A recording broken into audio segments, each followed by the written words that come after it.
Now, my wife Lynn and I both love to cook, and this kitchen's pretty well set up for it, except for one thing, and that is the way the pots and pans are stored down here. Now, what I don't like about this is I have to almost get down on the floor even to reach in here, and in order to get the things in the back, half the time I've got to move the stuff that's out front out of the way. What I want to do is design and build what I'll call a pots and pans pullout that will allow me to get these things out in the front here where they're easy to reach and make maximum use of this entire cabinet space. Well, after giving this considerable thought and of course discussing it with my better half, I've come up with this design which I worked up on a piece of software called SketchUp. What I'm going to do is build a cabinet with two slide-out trays or drawers that's going to fit right under here. I'll build the cabinet out in the shop. Now, I've opted for two wide drawers, one on the top and one on the bottom. And that means that this style, which is right in the middle, well, that's going to have to go.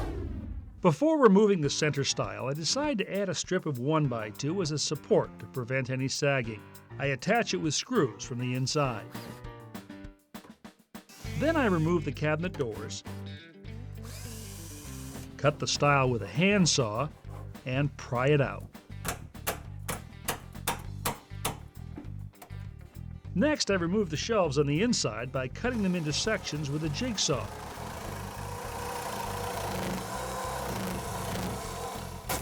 And pulling them out.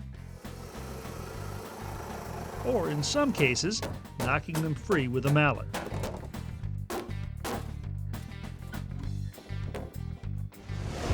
I'll be using poplar and birch plywood to build the pots and pans slide-out cabinet. Once I've gotten the material back to the shop, I begin trimming everything down to size.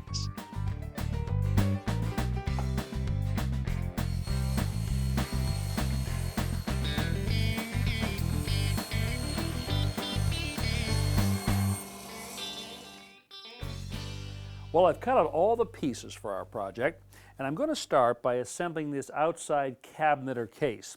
All the parts are laid out right here. Bottom, top, two ends. Won't need this one right now, so I'll set this over here. And I'm going to start by putting some glue along these edges. First, I apply glue to the side panels.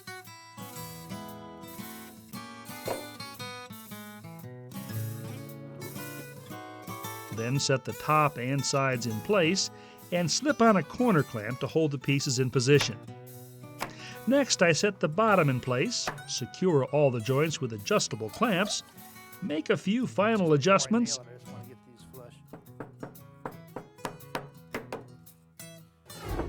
and nail everything together.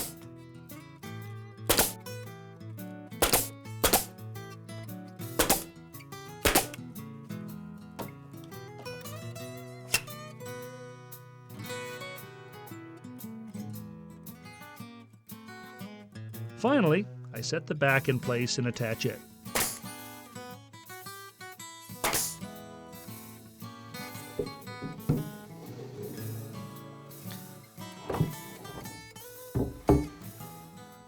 Well, here's our case. Turned out really well. Now all I have to do is cover up these raw edges of plywood right here. Very simple. Just cut some strips of solid wood, glue, and nail them on.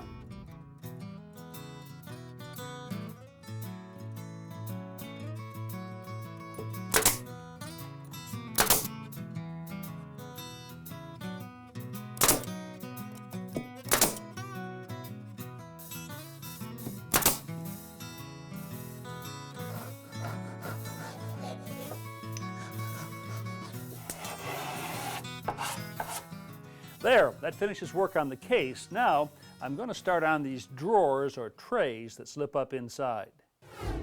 Now, you could call this a drawer, but really it's more like a tray with sides on it because everything kind of sits up on top of the bottom. More typically in a drawer, I would use probably a 1/4 inch plywood for the bottom. In this case, I'm using 1/2 inch ply. Give myself a little bit more rigidity. So what I'm going to do is start by attaching the two sides to the bottom section. Once again, I use glue and nails, but this time I reinforce things by adding screws.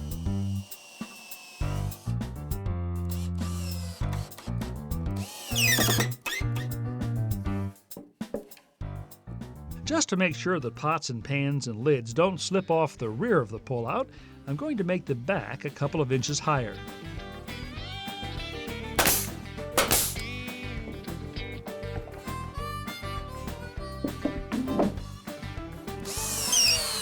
Finally, I get ready to attach the front.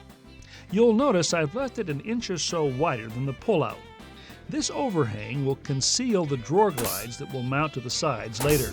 Now this is the drawer or tray that's going to hold the pots and pans, and it's going to sit inside the cabinet just like this. Now what's going to make this move in and out easily are these metal glides right here.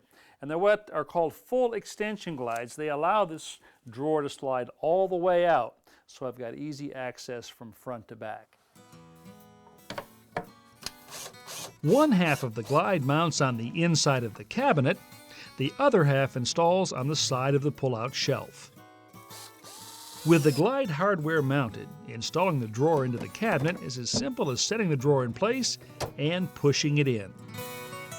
Wow, that's nice. Okay, now I'm going to take this inside, put it inside the cabinet, and make sure everything fits. Now this is what cabinet makers call the moment of truth.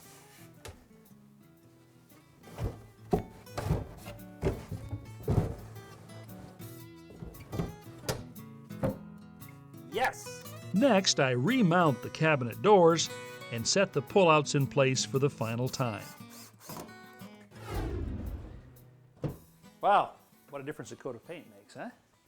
Now we're left with just one little problem. Remember that style that we took out here? Well, that's left a gap between these two doors. It's sort of like a missing front tooth. So here's what I'm going to do about that. I cut a piece of 1x3 the same length as the doors, clamp it to the back of one door, and attach it with screws. The result? No more unsightly gap. A non-skid rubber mat will keep the pots and pans from sliding around as the pullout is opened and closed. Well, there's just one last step to this project, and that's to populate my new pullout.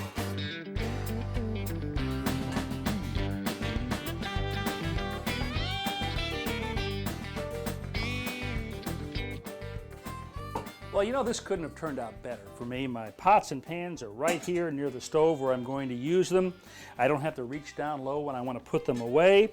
I've got full use of this cabinet from front to back. In fact, this turned out so well, I just had to go out and buy myself a new set of cookware. And while I was at it, I figured if this one works so well, why not create another one over here for the bakeware? After all, if you've got a good thing going, why not do a little more of it?